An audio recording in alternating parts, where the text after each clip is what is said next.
It is the Positively Petland Show, Sunday mornings at 9 o'clock right here on Iowa City's News and Sports Station 800 KXIC, KXIC.com, and the iHeartRadio app. Ron, you have some special guests in studio. Cute little thing. Who's in your hand right now? We have a little Yorkshire Terrier. No, that didn't work at all. No, Yorkshire Terrier. That was good. Yeah, that didn't, or whatever it was supposed to come out. And then we also have a little Shiba Inu. Inu. Where do you think the Shiba Inu originates from? I know you were. Because then you can imitate that accent. I don't think we'll be able to, though. I'm going to go Middle Eastern. Shiba is Egyptian, Middle Eastern. No, I like it. No? Japan. Oh, okay. Yeah, I messed that one up.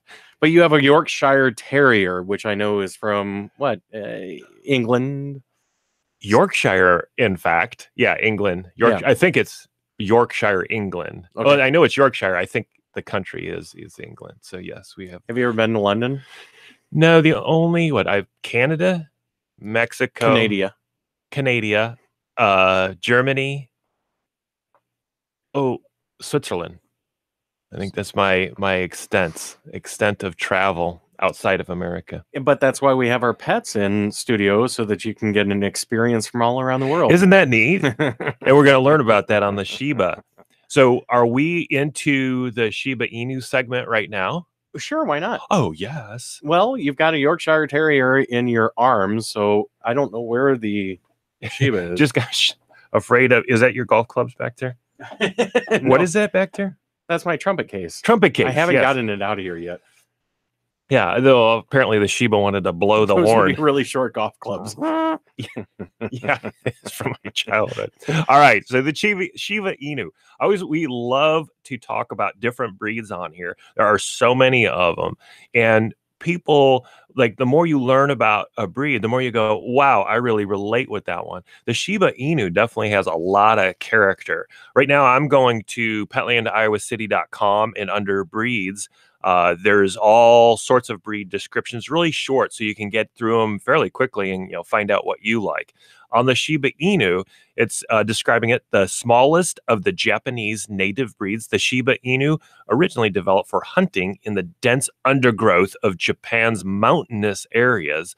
Alert and agile with keen senses, he is also an excellent watchdog and companion, which I think a lot of people want. They want that watchdoggy aspect of a dog, I think, quite frequently. If there's any danger or whatever, they alert and all that. So this one definitely falls in that. His frame is compact with well-developed muscles, and he possesses a double coat that can be black, tan, red, or red and sesame. So when they say double coat, another breed that has a double coat is a husky. It's really thick. It's not a long coat, but it's just real thick. Usually really soft to the touch and stuff. The first thing that I've noticed about both of these, they're not yippy. No. And here I've got a Yorkie, and most people will go, oh yeah, those Yorkies are yippy. They usually learn that from the owner, believe it or not. And it's inadvertently. So the doorbell rings, and the first time the dog is more startled than anything. What's going on? All of a sudden there's a bunch of commotion, and so it gets excited, lets out a couple of barks. What do we do as owners? We get excited and we pick it up. Yeah. And that is encouraging a dog. When you pick them up, you're giving them attention. Dogs love attention. Because I work with a lot of dogs, and this is one noise. Oh, it's keys. Sometimes they'll hear keys and they're like, what's going on? Well, they probably think it's, the owner coming in, kind of a thing, so that could be the case in that case. There's all sorts of things that they can learn from different sounds and sights and all that. So the history of the Shiba descended from the primitive dogs of the ancient people of Japan. The Shiba Inu was bred to hunt small wild game, boar, and bear. A little Shiba Inu hunting a bear. Must be small bears or something. The name Shiba in Japanese means brushwood, after the breed's hunting terrain. So they were from the brushwood area. The color of the brushwood leaves in the fall is the color named Inu. So that's where Shiba, brushwood, and then the color of these leaves, Inu. So that's where it comes from. World War II nearly spelled disaster for the Shiba due to bombing raids and distemper. Distemper is a real killer. That's one of those vaccinations that we all want to get for our dogs, and I think most of us do. And that's why you don't hear about it much. But distemper is still in the wild. So distemper is still a threat to all of our dogs. And in this case, almost eliminated a whole breed. But after the war, bloodlines were combined to produce the breed as it is known today.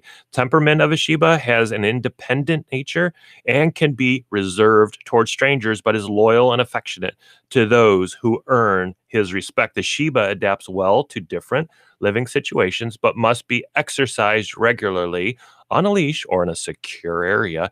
They love to run. Early obedience training and regular brushing are a must. So this is a shedding breed, but it is a smaller one as far as breeds go, 13 to 16 inches at the shoulder, which would equate to about 17 to 23 pounds. So this one, it's not a small dog. It's not a medium dog either. So it's somewhere in the middle there.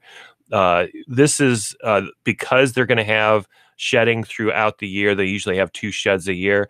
A Furminator or something like that will help you through that much quicker, less on the ground, but it is a smaller dog. So if you're used to a lab or a golden retriever, to you, a Shiba Inu is almost a non-shedding breed because they're so much smaller. You'll see the hair around, but nowhere near as much as a large breed. Let's see here. What else? Oh, environment, apartments is okay. Moderate activity indoor is what you're going to see. And like we said, daily light exercise. They say light because of the size of the dog. It's not going to need to run miles or anything like that. But if you are a runner, Shibas are going to love you. They're going to go along for the ride. You might need to build up a little bit on the endurance side and definitely wait till they get a little older. But that Shiba is that nice size of smaller dog that's going to keep pace with you, at least on those shorter runs. Grooming is easy. And then again, they talk about shedding, heavy seasonal shedding, which is about twice a year for these little guys. So that is the Shiba Inu. So now you can ask yourself, is that the right breed? You can come into Petland. We have a Shiba Inu right now, and I will be picking up multiple Shiba Inus here in the near future as well. So we should have Shibas when you come in if you wanted to try out that breed, learn more about them, or one of many other breeds that we have in the store, including a little Yorkshire Terrier with perky ears that we have in the studio.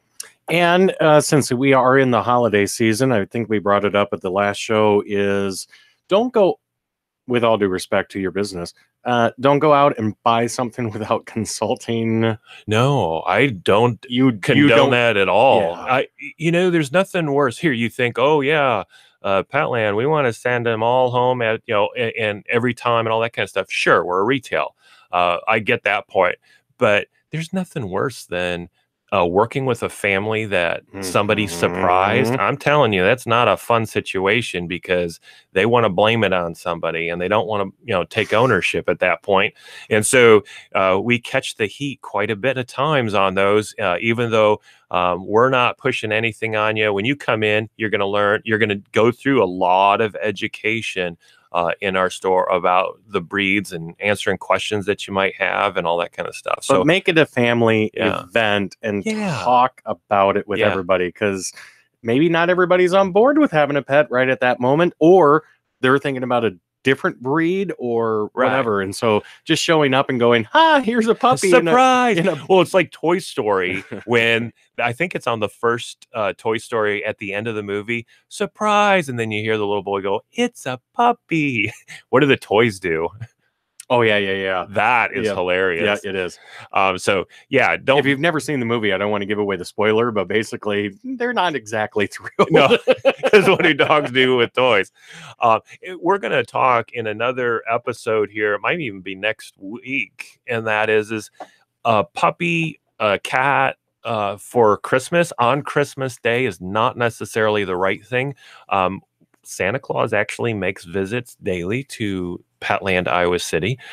So if you need Santa to show up a little early, we have ties with Santa, and he can get in there and get that puppy in your arms before Christmas Day, because on Christmas Day, we all know that is pandemonium, hectic, especially with children and lots of presents and lots of wrapping. And we're going to find out why that can be hazardous to that puppy. So getting it all figured out before Christmas Day and having all your routines already in place is a benefit. So right now is the best time to get a puppy for Christmas.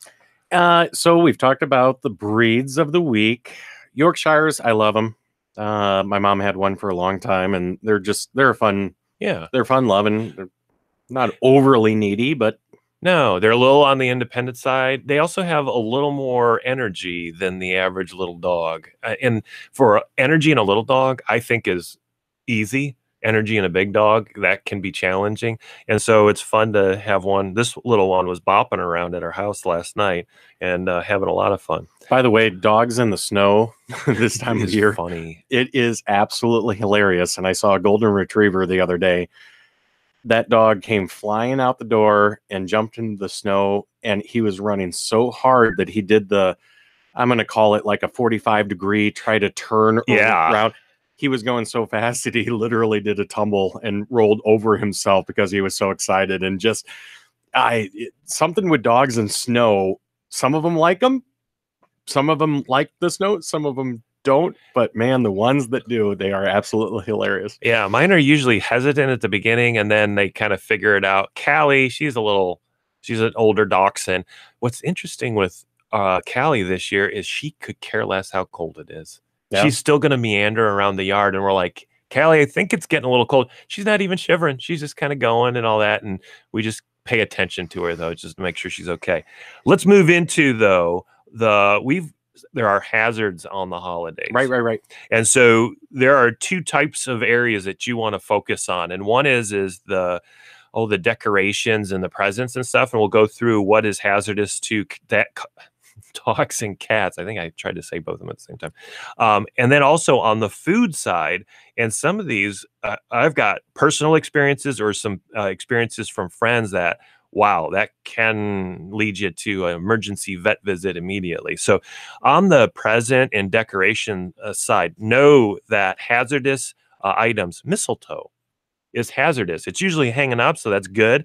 Keep it out of their way because you don't want them ingesting that. Holly, lilies, and poinsettias all are in that poisonous side of things. So you don't want those accessible to your cats and dogs. A lot of these things are difficult for cats. We had cat for, what was it, 17 years. And there were just some things that we couldn't bring into the house because Gilbert would start eating them, and that was hazardous. Potpourri can be hazardous. Tinsel on the Christmas tree can act as an obstruction. So be cautious using tinsel. Candles. I had a friend, loved candles. Their cat liked to walk around them.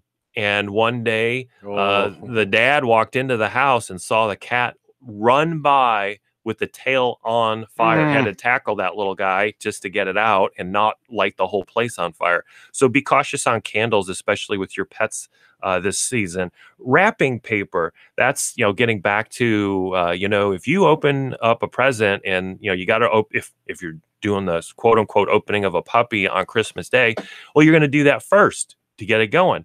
But now what are you going to do with that puppy? You're going to have wrapping paper all over the place and all that. And wrapping paper and the bows and the ribbons all can be hazardous to your pet. So just pay attention to that and make sure you at least are very cautious if they're around and that all these hazards are around as well. Now let's flip to the food side of things. Artificial sweeteners are hazardous to pets. In fact, Callie was just at the emergency vet, and $400 later, we had to rescue her. She got into, when she was at a friend's house. I have to stop you really quick. Did you realize that dog just fell asleep in your arms? I can feel, yeah.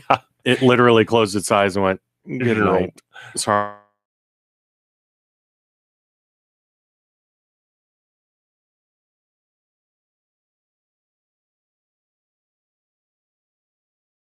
So search Positively Petland Show, and you could see the Shiba Inu and the little Yorkshire Terrier. Or Facebook, we've got a 360-degree camera in the studio right now, and focus in on the puppies and all that kind of stuff that we're having fun. Callie was at a friend's house, and the friend said, "Hey, I don't think I have any artificial sweeteners." But what was happening was when we got her, hours later, she lost control of her hind end. Like, she had no movement. She was dragging herself around. She was looking she had looks of very extreme dehydration.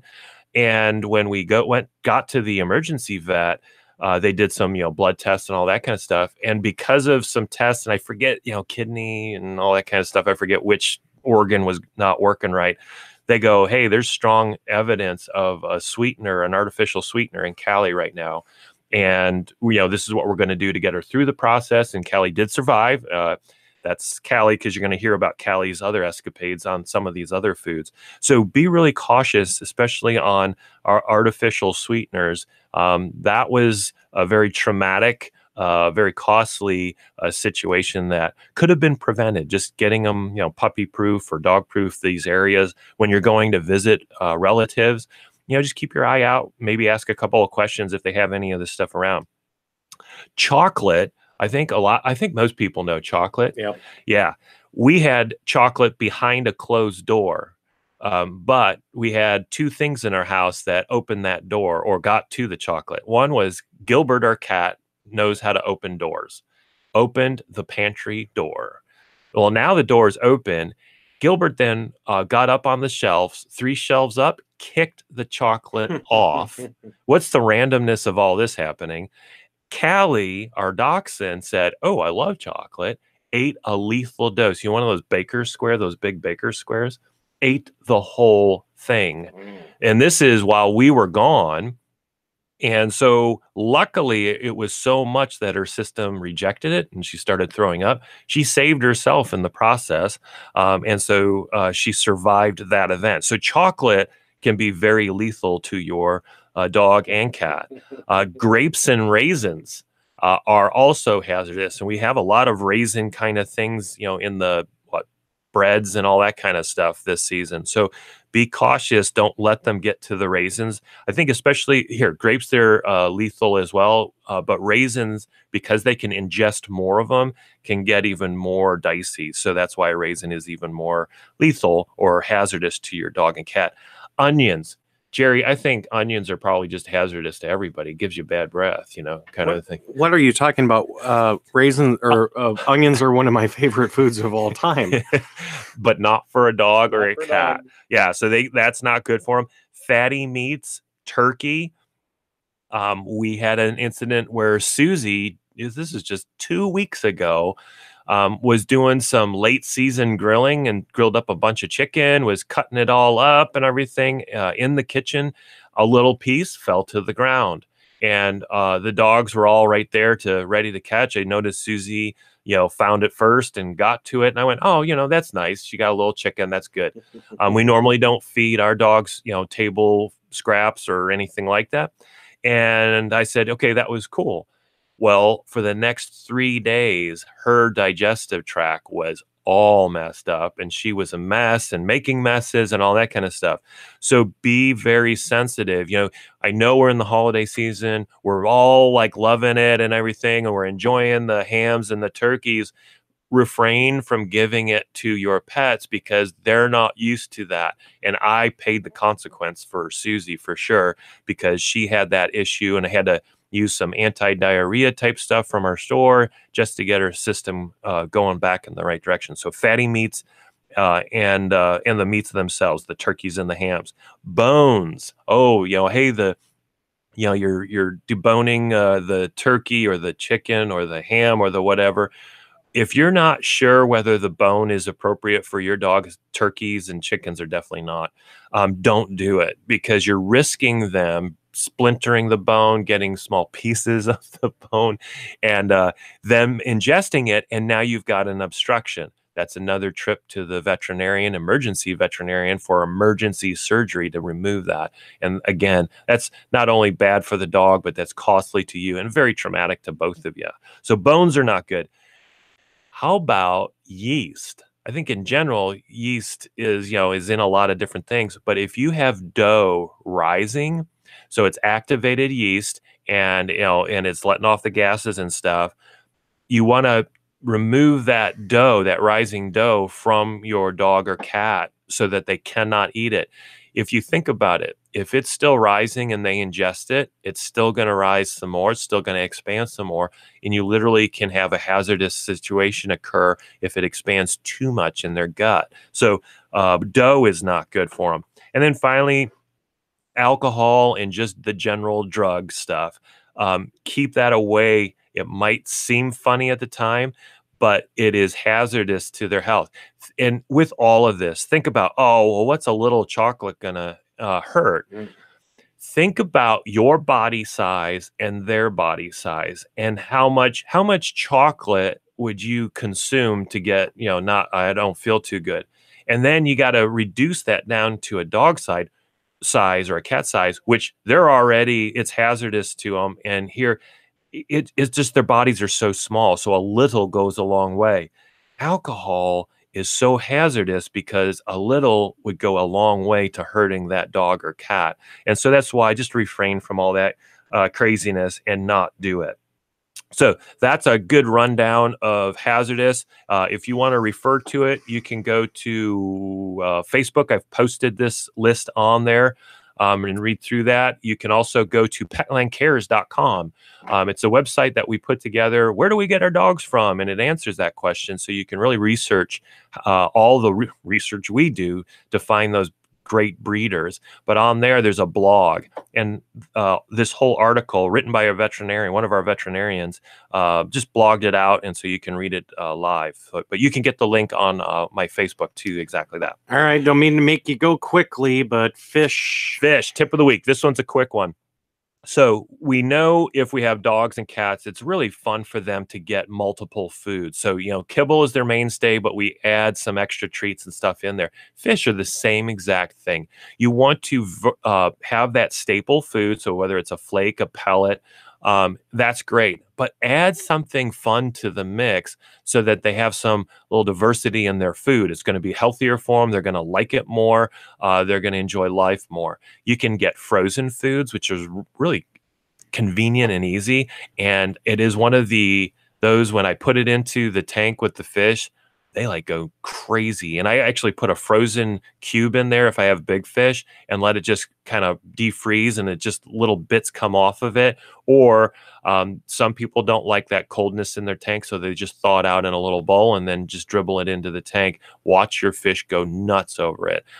So vary that fish food up. We've got probably, 30 different types of food in our store that you can choose from. So you get your staple and then grab something specific to vary it up for them. This Yorkie is passed out. He's gone. Oh, readjusting right now. He heard its name. Yeah. Oh, the little ears are perking. Boy, that's a little stress relieving. What's the word I'm looking for? Stress pressure relieving to be able to hold on to a dog and just go. You were really enjoying that Shiba. I was. There. And the crazy part about it is something I used to do with my Dane that used to just drive her bonkers, but she loved it, is tickling the very fine hairs on the inside of the ears. I saw the ears twitching. I absolutely love doing that to dogs because they love the touch, right? Yeah. So they love the touch and they're like, oh, that feels good. But then at the same time, it's like, oh, that's annoying. And then shake it off. Yeah, they shake it off. And then come right back then for they more. Right back in. The Shiba was enjoying you, and I think you were enjoying that Shiba. Yeah, cute. All right, so what I was going to tell you is my beta died after about 18 months, and I think it was a culmination of issues. As we had a power outage. They're pretty resilient as far as filtration and stuff like that. Yeah. So there might have been outside factors also as far as water quality. Who knows? We'll work with Jerry. Maybe we'll work with Jerry on air and learn a little bit about. Hey, maybe that's the fish tip of the week next week. We can kind of go through. It's always fun to or interesting to hear, what's your situation and find out if there might have been something else going on. Well, and his fins looked good. I didn't see any rot or anything like that. He was engaging, if as much as a fish can be engaging. Like, he would notice that we were there and whatnot. Betas do that. All fish do it, but so anyway, Thanksgiving. Poor Elton. And during the holiday season at that. Oh, trust me, when I found him, that was my one companion in the world that I could always go in and talk to. But how do we find out more about Petland, Iowa City? We're Petland of Iowa City, located at the Marketplace Mall, right across the parking lot from Lucky's Market, Joanne Fabric, and the Petland movie theater. Just come in and play. That's what we're all about.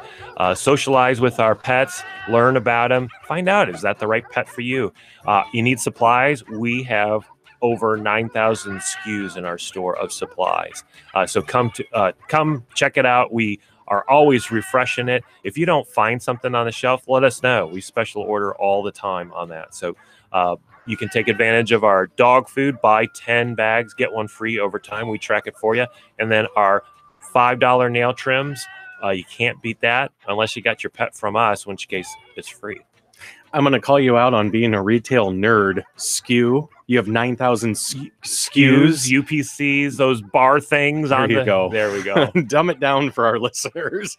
SKUs. Items. We got that many items. Different ones. The little barcodes that you scan when you go up to the cash register. So anyway, Ron, happy holidays to you. It's the Positively Petland Show, Sunday mornings at 9 o'clock right here on Iowa City's News and Sports Station, 800 KXIC, KXIC.com, and the iHeart Radio app. Thanks for stopping in, Ron. Thank you.